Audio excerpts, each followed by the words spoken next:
You know, one of the nice things about being in Kempton at the fairgrounds, beside the gun fair that we're attending, there are a lot of places like this where you can get underneath the tree and get some shade, or get in the gazebo. You can watch things going on. We got a lot of great interviews for you right now, and we go out in the open.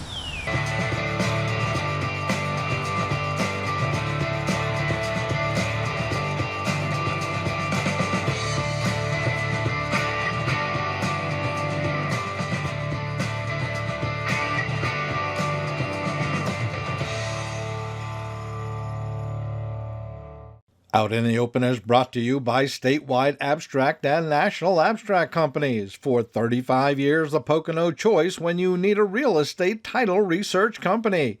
By Buck Hill Firearms, the Northeast's #1 online retailer of firearms. By Marie Soap, a scent even deer-like.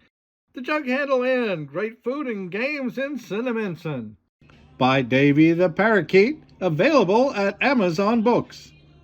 By the Carr Firearms Group, the #1 choice of personal carry, and the Tommy Gun Warehouse in Greeley, where you will find the largest retail showroom in the Northeast for all kinds of new and used firearms. Welcome to this edition of Out in the Open. I'm Alex Zidock. And I'm Joanne Zidock. I got a lot of good stuff to see today.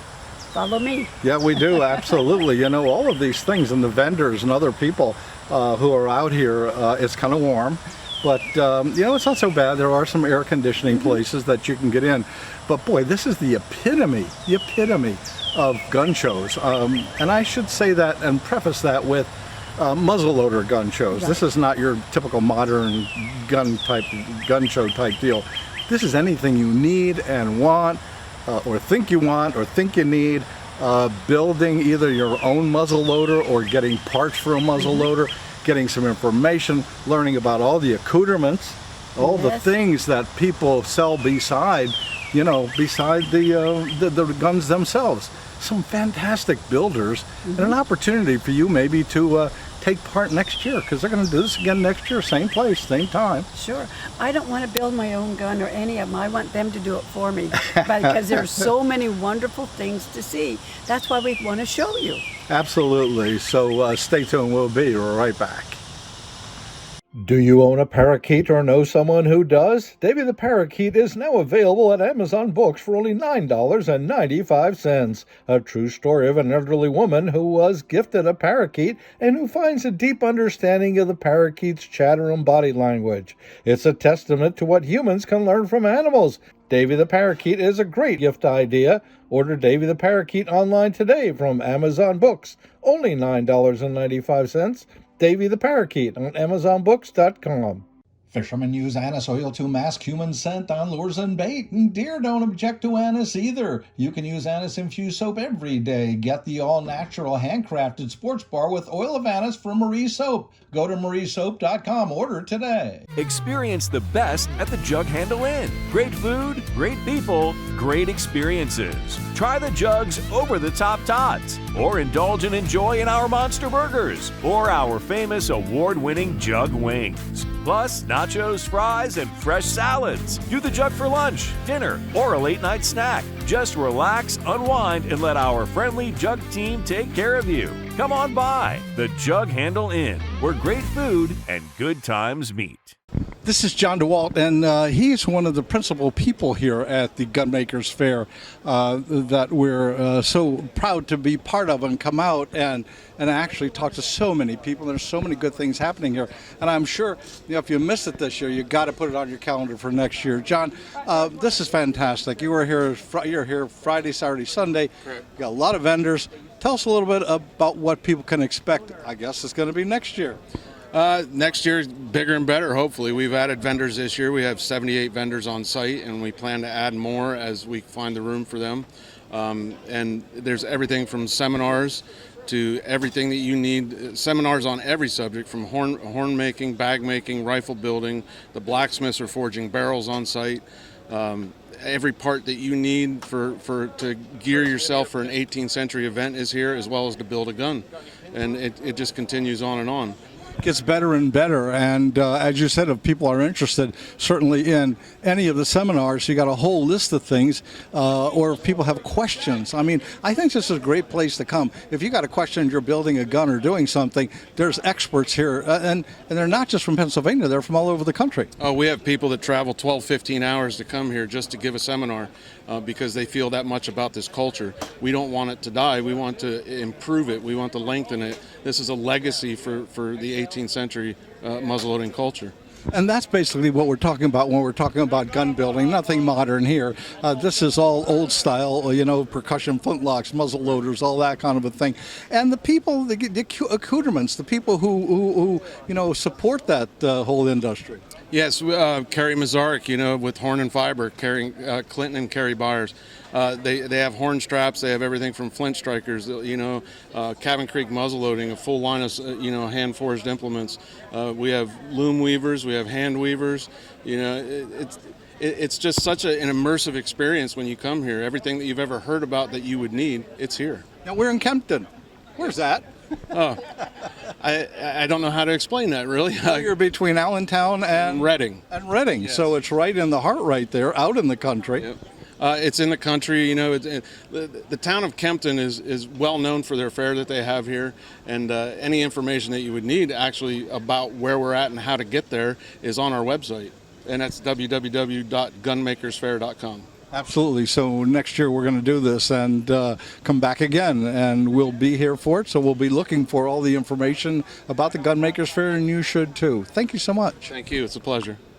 Okay, my name's Ken Smith, the Tinsmith. I make items out of electroplated tin and authentic hand-dipped tin. And here's one of my creations that I learned from an old tinsmith, a two-piece whistle. I have a 2 3/4 inch piece of tin by 5/8 and a 1/2 inch rod. So I take the flat piece, and as tight as I can get, I try to roll the tin around the 1/2 inch dowel rod, and so that'll be the start of the whistle. Now I take it on a flat surface, and the long part I bend the opposite way, so now it looks like this. Then I take the shorter piece to make the reed, and I bend that around like so. And then to finish it, I take that end and bend it around so the reed doesn't come off. And there we have a whistle.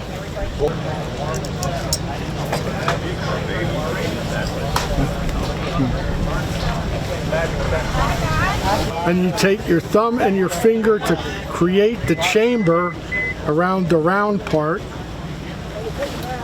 and then you have a whistle.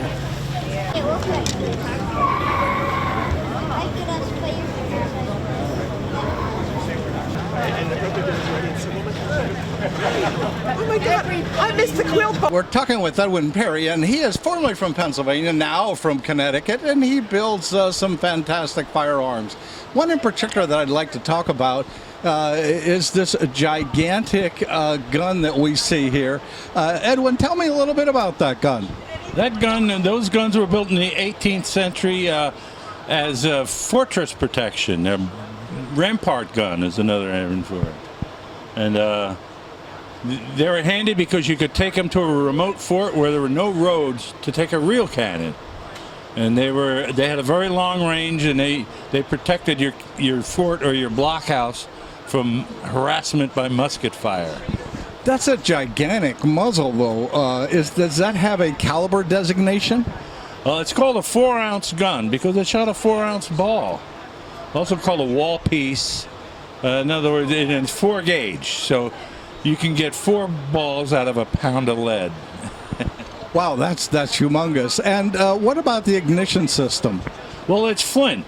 They're flint. They were all made flint. And originally they were all smooth bore, but in 1807 they rifled some. And this one is rifled. And about how much powder do you put in that thing? Well, the service charge in that book I have says 330 grains of powder. Which, that's quite a load. Yeah, I imagine there was some recoil involved, but not a lot. You had to be able to shoot it over and over and over again as a military gun, you know. So they call this a wall piece? A wall piece. That means that you had probably in your fortress, you probably have an opening through the logs to shoot. Exactly. Especially in a blockhouse, you would have a shooting loop, I think they would call it. It's a slit to put the gun through. Yeah. So you've been building guns for a long time? I started back in 1997, so I've been building them for like 28 years. And you built this piece here. How many of those did you build, and what else do you build? I built this piece about 25 years ago in the year 2000. And my son and I have subsequently built 6 more. They're from a kit from an outfit called the Rifle Shop. And so we've built a total of 7 of those. So are these guns that you have here, of course, for sale? Yeah, some of them. Yeah, most of them. But is the big one for sale? Yes, it is. Last year I acquired an original wall piece. But by Henry Knock, East India Company wall piece, and so I don't need 2 of them. They weigh about almost 40 pounds, so they're a handful to pick up even. So it's not something somebody, it's kind of a thing. I mean, a wall piece almost becomes a wall hanger, because I can't imagine anybody going around, shooting that thing. Well, no, at a reenactment, they're really popular at a reenactment. I say people walk right by the cannon to come look at the wall piece, because they've seen cannons, but they've never seen a wall piece before. It's so outsized, Paul Bunyan kind of a thing. If someone's interested in it or interested in anything that you do, how can they get in touch with you? Well, my website is Black Heart Long Arms, and the heart is H-A-R-T, like a stag. Black Heart Long Arms. And I've had that website since 1997. Fantastic. And so we've got it online, and they can look at some of the other things you have. Hey, thanks for talking to us here at the gun fair. I enjoyed it very much. Thank you. Have a good day. Bye-bye. Okay, my name is Bruce Beard, and I'm retired now, so I've always done woodworking as I was in my house making furniture and items for us and for friends, and interested in 18th century living history. So now that I'm retired, I'm doing demonstrations at events, illustrating how, with hand tools, how various items were made back in the 18th century. I come from the Hudson Valley. I am cleaning up the pin side of a dovetail joint. I just test fitted, and it was a little snug. I made the pin cuts a little proud. Okay, so always keep your parts numbered and properly oriented.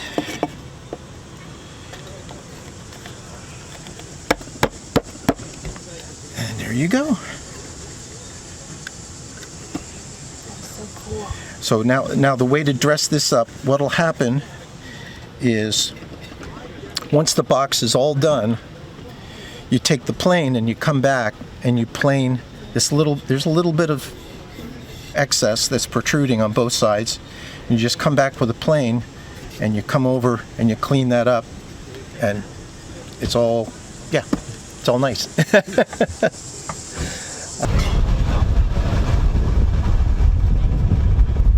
What are you making? Breech pin for a forged wrought iron barrel.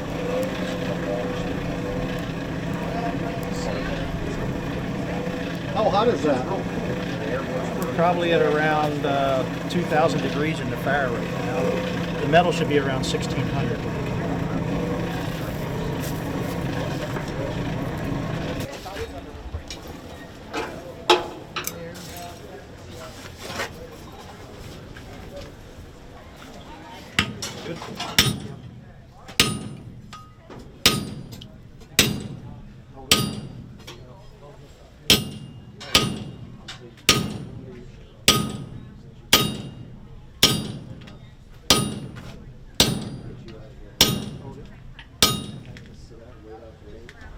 One more. Let's let it go.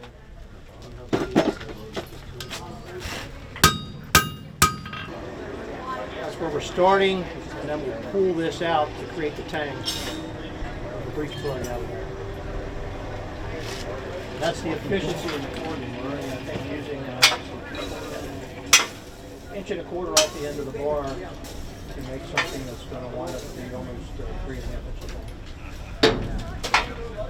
Buck Hill Firearms, located at 115 Route 390 in Cresco, Pennsylvania. You never have to make an appointment. We're open 10 a.m. till 5 p.m. Tuesday through Saturday. Buck Hill Firearms is a full-service sports shop including hunting and fishing equipment and live bait. Buck Hill Firearms NRA certified instructors are here to help you choose the gun that's right for you. Buck Hill Firearms, 115 Route 390 at the corner of Route 390 and 940 in Cresco, Pennsylvania. Check out our website at buckhillfirearms.com. Real estate law is our business. Need an abstract title search company near Stroudsburg, Mount Pocono, Pocono Lake, Lake Naomi, Blakesley? Call National Abstract at 570-646-4110. For offices near Scranton, Clark Summit, Lake Wallenpaupack, Lords Valley. And for general information, call 570-226-6229. For 35 years helping people with real estate, we're a Pocono experience you can't afford. Call 570-226-6229. To translate a vision into reality is true innovation. At Car Arms, we not only manufacture some of the most advanced firearms on the market, we build assurance and reliability through a solid history of quality. We pride ourselves on offering concealable, performance-driven firearm systems that exceed expectations time and time again. Car Arms, American ingenuity at its finest. It's always a pleasure to talk to Mr. Black Powder, Pennsylvania's black powder specialist. Dave Eric knows more about black powder than people who lived in the 18th century, I think, right? I'm not sure about that, but I have lived a long life, and I've had a lot of fun with black powder, hunting, competing, and living the lifestyle.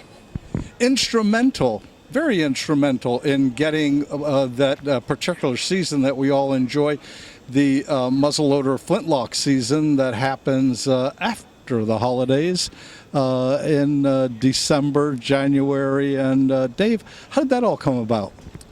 It came about by mistake. Our then executive director of the Pennsylvania Game Commission, Glenn Bowers, wanted a newfangled kind of bow and arrow for all his archer friends. It was called a compound bow, and it had all kinds of pulleys and bells and whistles, and they were just so excited about it, and they couldn't figure out how to get it legal. So they formed a coalition with those buckskinners back in the early 1970s to put together an idea that would work as a game management tool, in that they wanted to see us hunt antlerless deer only. And they kept bumping the season around from December to January and back again until finally Gary Alt came in, and with his first very successful bear management program and then his also successful whitetail deer management program, he said, we got to use you guys more effectively as a management tool. And as an end result of that, we expanded from a post-Christmas season, flintlock-only deer season for antlerless deer, to a early October, anything goes muzzleloader. In other words, if it loaded from the muzzle, Pennsylvania didn't care whether you use a battery to ignite it, a percussion cap like we used in the early 1812s, rifle primers, shotgun primers, and anything else that people could come up with. So that became the infamous, at least in my book, infamous deer season with the muzzleloader. And we were able to utilize that leverage, in other words, give people what they wanted in the early season, in order to maintain and keep the primitive Pennsylvania flintlock only whitetail deer season, and that did include antlerless and antlered deer. So that's how it all came about. Pretty much, Alex. It's always a question with sportsmen of, here's the problem, how do we fix it?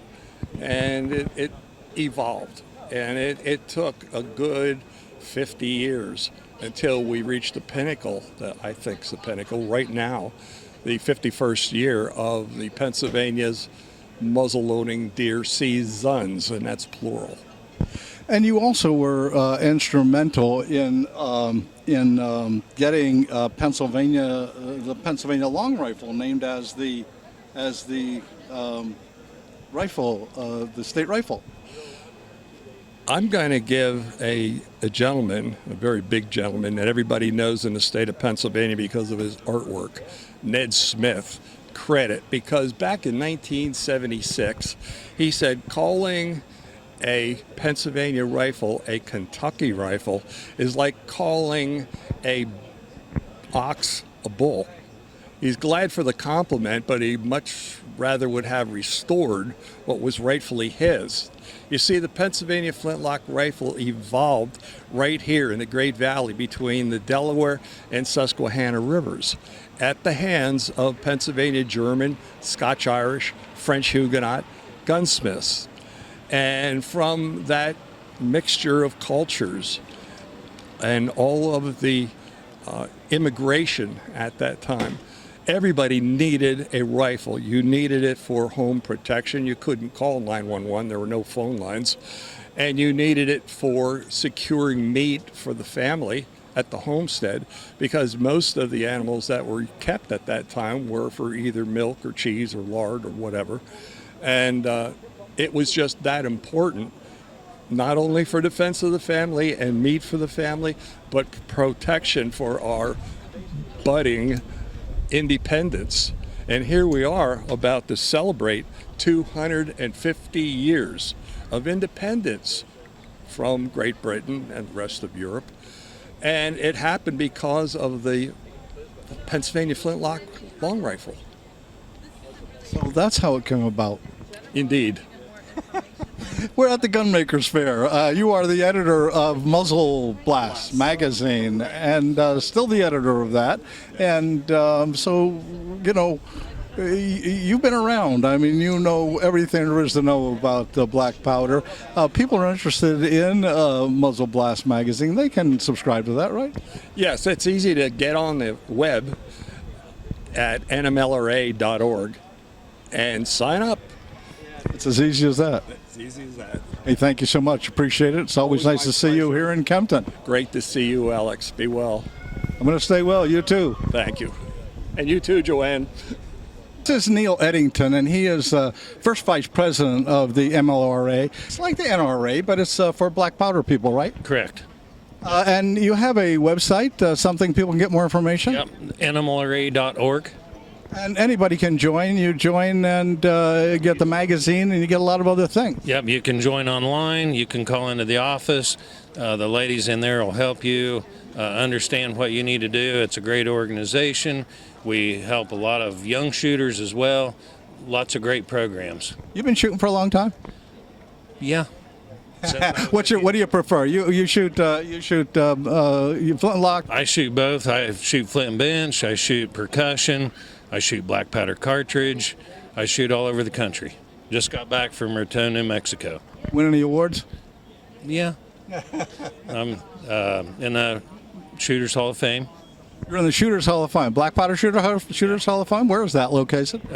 Friendship, Indiana. Oh, that's where the headquarters are, too. Correct. So you're in there. So you've been around a while. You know a little bit about black powder shooting. Good bit. Yep, good bit. When you were young? Love to help people and get people interested in muzzleloading in general, any kind of shooting. And if they are into precision shooting, I really love to help people. All right, Neil Eddington, first vice president. Congratulations, and thank you so much. Appreciate it. Thank you. Thank you. Appreciate you. Jeff Warner is the president. Is that right? Okay, he's the president of the Pennsylvania Black Powder Shooters Incorporated. Oh, okay. So we have that organization here in Pennsylvania. So if you are a black powder shooter and want to know more about black powder shooting, you want to join an organization with like people, it's probably the place to go. We're going to find out right now. Jeff, tell me about your organization. We were established in 1983. We're a competitive shooting organization. We hold the state championship every year. at the end of August. It's the 4th weekend of August. This year the state championship's going to be held near St. Thomas, Pennsylvania. And that's kind of what we're about. We shoot at targets. You shoot at targets. I'm sure you have a whole hunting fraternity also, people that do that kind of a thing. So you have an organization, you have a website? The easiest place to find us is on Facebook or Instagram. The same thing, just Pennsylvania Federation of Black Powder Shooters. Check us out there. Yeah. All right, so if I want to become a member, is there a membership dues, an application, all that kind of thing I can go through? Yes, our membership fee is $15 a year. What you get with that is our yearly publication, which is it lists shoot dates and locations for 34 charter clubs across the state of Pennsylvania. Also, as it lists the dates, in the front of the book is our schedule. You could go to a black powder shoot almost every single weekend if you felt like traveling. Like I said, it's $15 for that, $20 for a family membership. That gets you, your spouse, and any children under the age of 18. That also, you get a quarterly newsletter, and that covers your entry fee in the state championship in August. Okay, so you said there were 38 shooting clubs across the state? 34. 34 across the state? Yep. What does that mean? Does that mean you have competitions at these clubs? Yep. All those clubs are independent clubs away from the federation. They're just charter clubs for us. They pay us a charter club fee. We put their shoot dates in our book. They're all different. Some of them are just shooting paper targets. Some of them are shooting steel targets in the woods. Some of them have multi-day shoots. Some of them are single-day shoots. A couple of them even have leagues you can shoot every month. This is all black powder? All black powder, yeah. Is it any kind of black powder, percussion, flint, whatever? It's a variety. Each club does their own thing. Most of it's typically just flint and percussion. Some clubs have bench gun matches, but typically it's offhand flint or percussion. Yeah. So that's fantastic. So once again, they can find you on Facebook, easiest place. And we're working on it. We're working on the website. Working on the website, and the easiest place is on Facebook. And if they just look at Pennsylvania Federation of Black Powder Shooters Incorporated. Thank you so much. Have a great day. You too. Thank you.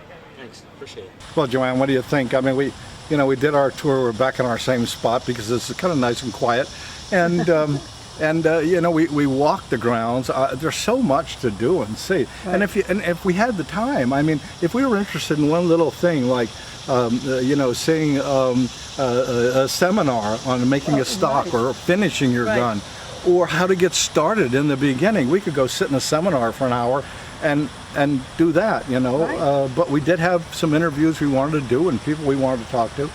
They were all very interesting. Yes, and it was better, I think, to go see a lot of people than just a few, or a few ways to do things, because what we showed you was a lot of things. So pick something. Absolutely. Next year, you got to consider coming out here to Kempton. Easy to get to. It's right off of, the northeast extension of the Turnpike in Pennsylvania there, and you take 22 out towards Harrisburg, just a short little shot. You get off, and it's kind of right there, and easy to get to, and you got to watch for next year when they put this all together, and we'll try to keep you informed because it is a great show. If you're interested in muzzleloader, man, you just can't go anyplace else. And, we're happy to bring you the show. We're happy to be here. We're going to be here. We're going to be somewhere. We're going to be out in the open. Absolutely.